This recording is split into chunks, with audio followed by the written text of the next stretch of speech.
A filosofia grega, ou seja, a filosofia ocidental, surge como uma busca pelas origens daquilo que forma o mundo, incluindo nós mesmos. Neste âmbito existem duas teorias para explicar a origem da filosofia ocidental. Uma coloca a filosofia ocidental como uma espécie de continuidade do mito grego, ou seja, no mito grego, os deuses eram a causa primeira de todas as coisas. Os deuses eram a causa primeira do universo, do mundo, dos homens que habitam o mundo, dos sentimentos desse homem, das virtudes, das forças naturais, dos sentimentos, enfim, os deuses eram as causas primeiras de todas as coisas que existem. E nesse sentido a filosofia teria sido uma continuidade, porque ela apenas transferiu a busca, colocando a busca, a origem dessa busca, ou seja, no mito a origem eram os deuses, já na filosofia a origem passou a ser algo palpável, palpável não apenas por ser empírico, mas palpável através da razão, ou seja, os filósofos gregos procuraram a origem das coisas através dos elementos palpáveis da natureza. E nesse âmbito houve uma transferência daquilo que estava para o lado de lá, daquilo que era supra-humano, daquilo que era divino, para aquilo que era humano, daquilo que fazia parte do mundo, ou seja, o mundo passou a ser a causa dele próprio. Portanto, a filosofia apenas teria copiado o método mítico, apenas houve uma continuidade, uma inércia na forma de pensar. O homem mítico procurava a origem das coisas nos deuses e os filósofos, assim como o mundo mítico, apenas transferiu os deuses para os elementos naturais. Uma segunda teoria coloca a origem da filosofia não como uma espécie de continuidade, mas sim através de uma ruptura, uma quebra de paradigmas. Nesse sentido, a filosofia seria diferente do contexto mítico, porque primeiro que o mito explicava a origem das coisas num sentido cronológico, ou seja, as divindades eram a origem das coisas, mas num passado remoto, antes da origem do próprio homem. Portanto, o mito tenta explicar a origem do mundo e dos seres humanos através de um processo temporal, um processo que se inicia lá na origem dos tempos. Já a filosofia não, ela coloca a origem das coisas como num sentido metafísico, fundamental, ou seja, aquilo que é a origem das coisas é a causa primeira, mas que consta no presente, e não apenas num passado cronológico. Portanto, o filósofo, ele é original, ele rompe com a mitologia porque ele propõe uma causa primeira, mas metafísica, ou seja, uma causa que está no presente, mas como um fundamento ali no ser, num fundamento bem no sentido daquilo que compõe a sua origem, não apenas substancial.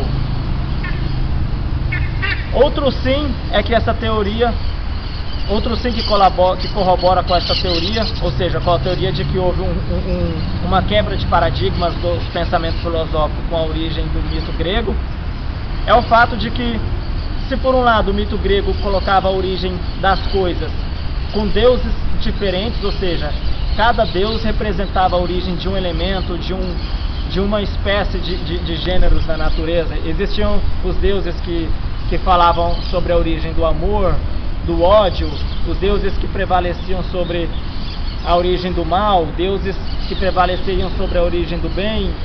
Existia o deus dos deuses, os deuses da castidade, os deuses da luxúria, o deus que criou todo o universo, o deus do tempo. Ou seja, no mito grego existe uma infinidade de deuses, cada um explicando um elemento da natureza, cada um explicando um contexto da natureza. Já na filosofia não. O que caracteriza os primeiros filósofos é que todos eles buscaram um elemento único, um elemento que ele próprio fosse a origem de tudo aquilo que existe. Tales propôs a origem de todas as coisas na água, Anaximandro no infinito, Anaxímenes no ar, Heráclito no movimento, no fogo, na energia. Parmênides cria que a origem de todas as coisas era o ser, que por si só é eterno e uno, imutável. Já os pitagóricos criam que a origem das coisas estava na harmonia dos números, na harmonia numérica. Portanto, essa segunda teoria, por dois motivos, tenta propor uma ruptura da filosofia com o mito grego. Primeiro porque nessa segunda teoria da ruptura, a filosofia surge com uma explicação no presente, Ou seja, a origem é origem porque é fundamento metafísico das coisas, e não porque é origem no princípio do tempo. E segundo ama a ruptura, porque agora é um elemento unificador, ou seja, a água para Tales de Mileto é a origem de todas as coisas, diferente de Zeus, que é a origem do trovão, que é o pai dos deuses, ou então do caos, que é a origem de tudo que existe, ou então de Afrodite, que é a origem do amor, da beleza, ou então Baco, que é a origem do vinho, da luxúria. Na filosofia não. Tales diz que a água é a origem de todas as coisas. Pitágoras diz que os números são a origem de todas as coisas, e etc. Ou seja, o filósofo grego ele busca um elemento comum em todas as coisas que existem. Ou seja, não existe mais na filosofia grega causas primeiras, como no mito grego. Cada deus representando uma personificação, uma força, um mundo, um sentimento.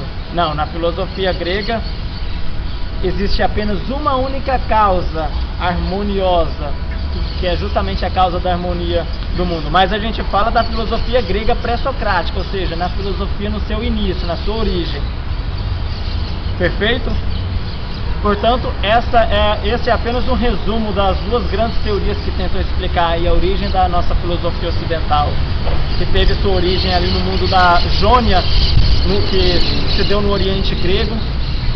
E essas são as duas formas de se abordar a origem da filosofia. Uma colocando a filosofia como uma continuidade do mito, e a outra colocando como uma espécie de ruptura. Muito obrigado pela atenção e até breve.